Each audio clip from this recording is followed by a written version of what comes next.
All right, friends, welcome back to another Build a Lot Acres exclusive. In today's fireside chat, we're going to be talking about a secret firewood you may not know about. Stay tuned. One small town New England family living out their adventures, one day at a time, sharing for the whole world to see. This is Build a Lot Acres. Please remember to like and subscribe if you enjoyed today's video. All right, so you're wondering, Case, what's the big secret firewood? Let me show you.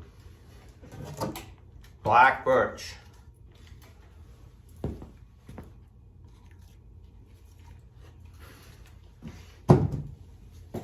Now, let me say up front, a lot of you have heard of black birch. A lot of you probably burned black birch.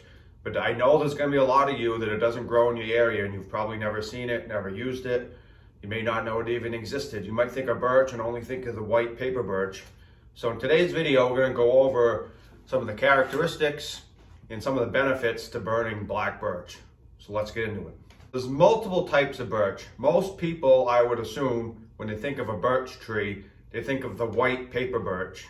Some people might think of the river birch. They have the really flaky bark and they're multicolored. They usually grow by rivers, hence river birch. Some people might think of the yellow birch, has a kind of a golden color.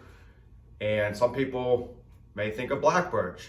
But black birch is the highest BTU of the birches.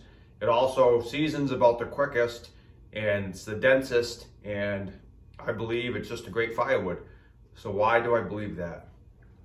Well, let me say that black birch is very high in BTUs. It's about 24 million BTUs per cord of black birch, how much energy is in the wood. Now, when you start comparing that to other hardwoods, it beats out ash, it beats out oak. It's about equal with the hard maples.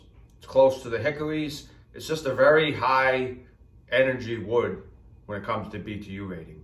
When you compare it to its cousins, the yellow birch, which is also a very good firewood, is only at about 22 million BTUs per cord.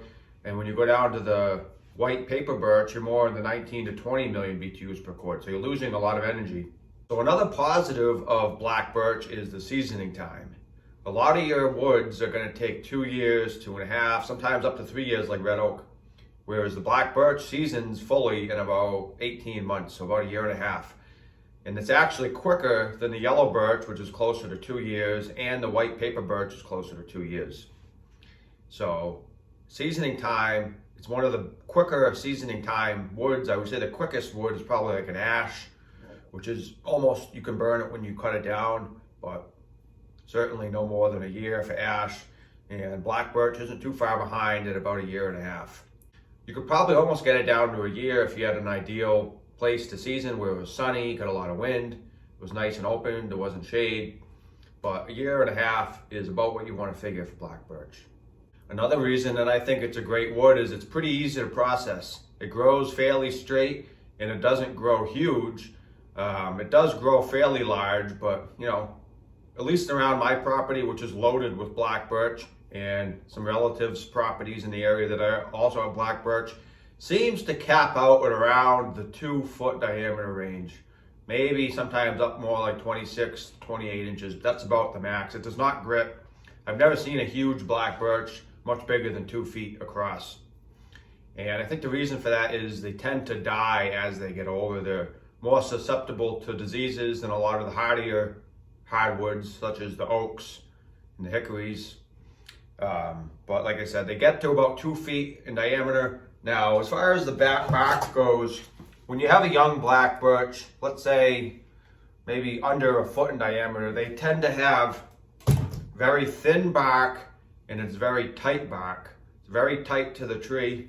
And as they get older, the bark gets thicker, gets flakier, and it almost looks like flakes on the tree. It's usually a rectangular or square shaped pieces that look like they're almost falling off of the tree with the bark.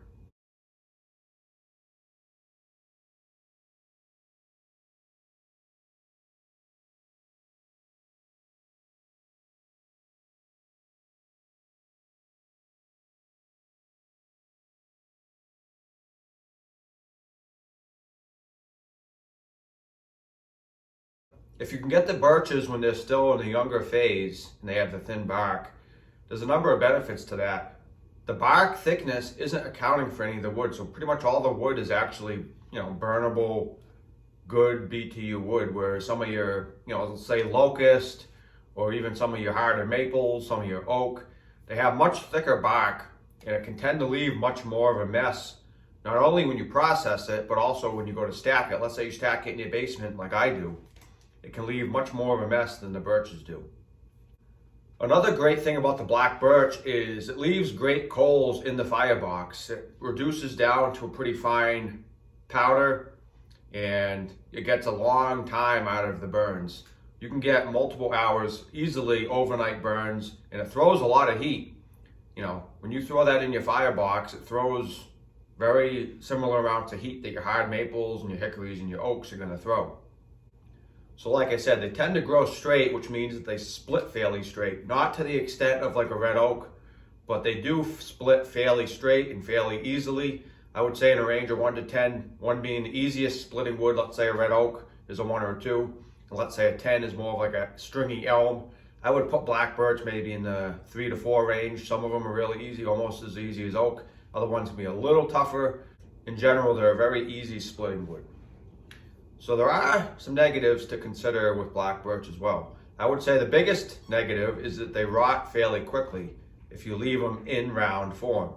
So if you do not split them open fairly quickly after cutting the trees down, they can rot out. And I believe the reason for that is because the bark is tight and it's pretty water resistant. So the water cannot get out of the wood. The moisture that is in the wood when you cut it down, that's keeping the tree alive, is now trapped inside this round of wood with this watertight bark. So you want to split it open fairly quickly, and if you have smaller pieces that aren't big enough to split, what I like to do is slit the wood lengthwise down the bark to allow a place for that moisture to get out. So I would say that's definitely the biggest negative, is they do rot fairly quickly, but there are ways to combat it. So I would say the only other real negative is it's not that common as a whole. Let's say in the United States, because that's where my audience is mainly, is the United States and Canada. I do have some in Europe and India and other areas, but most of my audience is from those two areas, United States and Canada. So I think black birch is much more common on the East Coast, specifically the Northeast where I am in New England. New England consists of Connecticut, Rhode Island, Massachusetts, New Hampshire, Vermont, and Maine. Those states consist of the New England area. That area is where black birch is most common. So I have a ton of it on my 21 acres here. I probably have, I'm just going to throw a rough ballpark guess, but at least 20 to 30 cords of black birch if I was to cut it all down today, which obviously that's not what I'm going to do. But I have a lot of it on my land. It's probably one of my most common trees here on my property, along with maybe a red oak and pine, eastern white pine that is. So it's not common everywhere, but it is common in certain areas, and it is common where I live. So I burn it, and I think it's one of the better firewood choices as far as hardwoods go. So I hope you guys enjoyed today's video. Maybe you've seen black birch, maybe you haven't. Maybe you thought this was a cool video and it taught you something. But please leave your thoughts and comments below, and maybe we can get a discussion going on the black birch. I'm glad you guys came along and watched the video. So please remember to like and subscribe. It would greatly help our channel out, help us grow, and get more quality content out to you, the viewers. And we will see you guys next time.